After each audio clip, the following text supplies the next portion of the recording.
Welcome to mega 9 TV. Revenue సదస్సులలో మంత్రి పొంగూరు నారాయణ వైఎస్ఆర్ కాంగ్రెస్ పార్టీ నాయకులపై తీవ్ర ఆరోపణలు చేయటం సిగ్గుచేటని వైసీపీ ఎమ్మెల్సీ పర్వతరెడ్డి చంద్రశేఖర్ రెడ్డి అన్నారు. సెంటు భూమి నుండి ఎకరాలు కబ్జా చేశామని, పోర్టులు, పరిశ్రమలు సర్వనాశనం చేశామని, ఎమ్మెల్యేలు దొరికిన కాడికి దోచుకున్నారని ఆరోపణలు చేయటం చాలా దారుణమన్నారు. ఆధారాలుంటే మీడియా ముందు, ప్రజల ముందు చూపించి మాట్లాడాలని ఎమ్మెల్సీ చంద్రశేఖర్ రెడ్డి సూచించారు. సూపర్ 6 పథకాలు అమలు కాకపోవడంతో ప్రజల్లో వ్యతిరేకత వస్తుందని, అనవసరంగా వైసీపీపై ఆరోపణలు చేస్తున్నారంటున్న ఎమ్మెల్సీ చంద్రశేఖర్ రెడ్డితో మా నెల్లూరు జిల్లా ప్రతినిధి Srinivas Reddy face to face. మంత్రి పొంగూరు నారాయణ ఇటీవల వైసీపీ ప్రభుత్వంపై తీవ్ర స్థాయిలో విమర్శలు గుప్పిస్తున్నారని చెప్పుకోవచ్చు. ఇటీవల ఈ యొక్క రెవెన్యూ సదస్సులు ప్రారంభించిన సందర్భంగా వైసీపీ ప్రభుత్వంపై ఘాటైన వ్యాఖ్యలు చేశారు. వైసీపీ ప్రభుత్వం ఇటు సెంటు భూమి నుండి ఎకరాలు కబ్జా చేశారని చెప్పి, అదేవిధంగా పోర్టులు, పరిశ్రమలు దోచుకు తింటున్నారని చెప్పి, అదేవిధంగా ఎమ్మెల్యేలు కూడా బరి తెగించారని చెప్పి నారాయణ తీవ్రంగా ఆగ్రహం వ్యక్తం చేశారు. ఇప్పుడు దీనిపై మన మరణానికి ఎమ్మెల్సీ చంద్రశేఖర్ రెడ్డి గారు మనం వద్దున్నారు. సార్ చెప్పండి, నారాయణ గారు ఇటీవల కాలంలో అంటే జస్ట్ 2-3 డేస్ బ్యాక్ తీవ్ర స్థాయిలో వైసీపీ మీద ఆరోపణలు గుప్పిస్తున్నారు. దీనిపైన మీరేమంటారు? ఇటీవల కాలంలో ప్రజలందరూ కూడా గమనించినారు. మంత్రి నారాయణ గారు మాట్లాడుతున్న తీరు కానీ అవన్నీ కూడా గమనిస్తూ ఉన్నారు. నెల్లూరు నగరం అన్నది అందరూ కూడా ఇక్కడ రిచ్ పీపుల్ ఉంటారు అనుకుంటారు, కానీ చాలామంది పేదలు, ఎక్కువ మంది 80% పేదరికం ఇక్కడ ఉంది. అయితే ఆయన పన్నుల విషయంలో కూడా ఈ మధ్య కాలంలో ఆయన మాట్లాడిన తీరు, పన్నులు కట్టకపోతే కరెంటు కట్ చేయండి అనడం. అలా కనుక చేసుకుంటూ పోతే ఇప్పుడు దాకా ఎప్పుడు ఆ సంప్రదాయం లేదు. ఇప్పుడు ఆయన కరెంటు కట్ చేసుకుంటూ పోతే సుమారుగా 70% ఇళ్ళకి ఆయన కట్ చేసుకోవాల్సి వస్తుంది. పేదలందరూ కూడా ఇబ్బంది పడే పరిస్థితి ఉంటుంది. ప్రజల మనిషి ఎప్పుడు కూడా ఆ విధంగా మాట్లాడడం అన్నది మంచి పద్ధతి కాదు. అలానే మొన్న కూడా ఒక ప్రెస్ మీట్లో చెప్తా ఉన్నారు, కొన్ని అనాథరైజ్డ్ లేఅవుట్స్ ఉన్నాయి, వాటన్నిటిని కూడా బిల్డింగ్లు కట్టుంటే పగలు కొడతాము, అవి ఇవి చెప్తా ఉన్నారు. చాలా తప్పు. ఎప్పుడు కూడా పగలు కొడతాము, అందరినీ కూడా కొడతాము, తిడతామని చెప్పి మాట్లాడేటప్పుడు ఎవరు కూడా సమర్థించరు.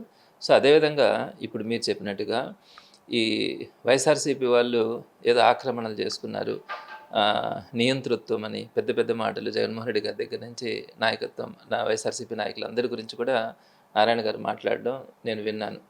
సో ఆయన ప్రధానంగా చెప్తున్నటువంటి మాట ఏంటంటే, ఇక్కడ ల్యాండ్ కబ్జాలు ఎక్కువ జరిగినాయి, వైఎస్ఆర్సీపీ వాళ్ళు ఏదో ఇబ్బందులు పెట్టినారని. నేను ఆయన అడుగుతున్నాను, ఆయన నెల్లూరు సిటీ నియోజకవర్గంలో ఆయన కంటెస్ట్ కూడా చేస్తున్నారు.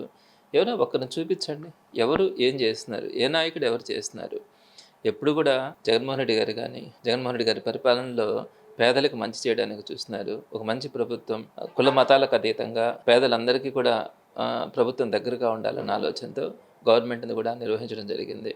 అదే నారాయణ గారు ఒక్కటి చెప్పాలా, ఎగ్జాంపుల్ చెప్పాలా, అంటే ఎక్కడ ఆక్రమించుకున్నారు, ఎవరిని కూడా ప్రశాంతంగా బతకనే లేదని ఆయన చెప్తున్నప్పుడు, ఆరోపణలు చెప్తున్నప్పుడు ఏ నాయకుడు ఏ ప్రజలని ఎక్కడ కబ్జాలు చేస్తున్నారు, ఎవరు చేస్తున్నారు ఒక్కటి చెప్పగలరా? ఎందుకు ఇలాంటి అబద్ధాలు చెప్తూ మీరు తప్పులు చేస్తా దాన్ని కప్పుపుచ్చుకోవడానికి డైవర్షన్ పాలిటిక్స్ చేసి అవతల వాళ్ళ మీద నిందలేయడం, ఇది గౌరవం కాదని నారాయణ గారికి చెప్తా ఉన్నాను. మీరు ఏదన్నా ఉంటే కూడా చదువుకున్న వ్యక్తిగా, మీరు ఒక మంచి టీచర్గా మీరు వాస్తవాలు చెప్పండి, ఎగ్జాంపుల్స్ చెప్పండి, పలానా దగ్గర పలానా విధంగా జరిగింది కాబట్టి నేను ఈ ఆరోపణ చేస్తానని చెప్పాలి. కానీ జగన్మోహన్ రెడ్డి గారి దగ్గర నుంచి ప్రతి ఒక్కరిని విమర్శించేస్తే మీరు చేసే తప్పుల్ని కప్పిపుచ్చుకోవచ్చు అని మీరు అనుకుంటే ప్రజలు చాలా ఆగ్రహంతో ఉన్నారు. మీరు మాట్లాడే ప్రతి మాటకి కూడా మీ పార్టీ, టీడీపీ పార్టీ తగిన మూల్యం చెల్లిస్తుందని కూడా తెలియజేస్తా ఉన్నాను. సార్, అయితే రాష్ట్ర ప్రభుత్వం ప్రతిష్టాత్మకంగా చేపట్టిన ఈ యొక్క పేరెంట్స్ టీచర్స్ మీటింగ్పై మీ స్పందన ఏమిటి? అదొక పెద్ద పొలిటికల్ స్టంట్. ఏం చేస్తుంది ఎడ్యుకేషన్ డిపార్ట్మెంట్కి? ఈరోజు అమ్మఒడి 15,000 ఇస్తామంటే ప్రతి బిడ్డకి నేను 15,000 ఇస్తాను తల్లికి వందనం అని చెప్పారు. ఈ రోజు దాకా దాన్ని ఊసేయలేదు. అలానే ఆర్ఓ సిస్టమ్స్ పెడితే అవన్నీ కూడా రిపేర్ చేయించే పరిస్థితి లేదు. ఎల్ఈడి బోర్డ్స్ పెడితే వాటిల్ని రిపేర్ చేయించే పరిస్థితి లేదు. ఎక్కడా కూడా, అంటే ఈవెన్ టాయిలెట్స్ను కూడా సరిగ్గా మెయింటైన్ చేయలేని పరిస్థితి. ఈ విధంగా విద్యా వ్యవస్థ, గవర్నమెంట్ విద్యా వ్యవస్థని శిఖరాగ్రానికి తీసుకెళ్ళినటువంటి ఘనత జగన్మోహన్ రెడ్డి గారిది అయితే, ఈరోజు దాన్ని మరలా భూమి మీదకి తెచ్చినటువంటి ఘనత చంద్రబాబు నాయుడు గారిది. మరి ఇలాంటి పరిస్థితుల్లో ప్రజల నుంచి వస్తున్నటువంటి వ్యతిరేకత, ఈ తల్లికి వందనం కావచ్చు, ఫీజు రియంబర్స్మెంట్ కావచ్చు, అదేవిధంగా ఈ పెండింగ్ పనులన్నింటినీ క్లియర్ చేయకపోవడం కావచ్చు, వీటన్నింటినీ డైవర్షన్ చేయడానికి చంద్రబాబు నాయుడు గారు చేసినటువంటి పెద్ద బోగస్ ఇష్యూ ఈ పేటీఎం. అది కూడా అసలు ఎక్కడ కూడా ఇంటరాక్షన్ అన్నది లేదు. ఒక స్టూడెంట్ గురించి పేరెంట్తో కమ్యూనికేట్ చేసే విధానం కానీ, ఆ ప్రోగ్రెస్ని డిస్కస్ చేసే విధానం కానీ లేదు. కేవలం ఒక పొలిటికల్ మీటింగ్ లాగా దాన్ని నిర్వహించుకున్నారు.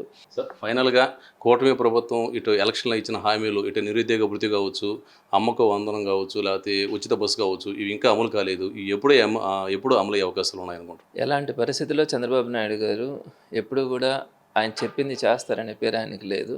ఇక్కడ కూడా ఎవరికి కూడా నమ్మకం లేదు. అయితే వైఎస్ఆర్సీపీ ఫైట్ చేస్తుంది. జగన్మోహన్ రెడ్డి గారి నాయకత్వంలో చంద్రబాబు నాయుడు గారు ఏవైతే హామీలు ఇచ్చినారో వాటన్నిటిని నెరవేర్తించడానికి వైఎస్ఆర్సీపీ గట్టిగా ఫైట్ చేస్తుంది, సాధించుకున్న దానికి పోరాటం చేస్తుంది. కానీ ఆశ అయితే ఈరోజు ప్రజలందరికీ కూడా ఎవరికి కూడా లేదు. అంటే ఆ రోజు ఆయన సూపర్ 6 నేను అమలు చేస్తానని చెప్పి, సంపద సృష్టిస్తానని చెప్పి అసెంబ్లీ సాక్షిగా ఆయన చెప్పినటువంటిది నాకు సూపర్ 6ని చూస్తే భయమేస్తుంది అని చెప్పి మాట్లాడిన తీరుతోనే అందరికీ అర్థమైంది, ఈయన మనకేమీ చేయడు, ఇతను పేదల మనిషి కాదు, కేవలం మాటలతో చెప్పి అబద్ధాలు చెప్పి అధికారంలోకి వచ్చినటువంటి వ్యక్తి. కాబట్టి ఇతను నమ్ముకోవడం వేస్ట్ అనేది ప్రజలు ఒక అభిప్రాయానికి వచ్చినారు. Thank you sir. ఇది పరిస్థితి. ఏదేమైనా కానీ నారాయణ గారు ఇటీవల 2 రోజుల నుంచి నెల్లూరు జిల్లాలో పర్యటించే సమయంలో వైఎస్ఆర్ కాంగ్రెస్ పై తీవ్రస్థాయిలో ఆరోపణలు చేస్తూ ఉన్నారు.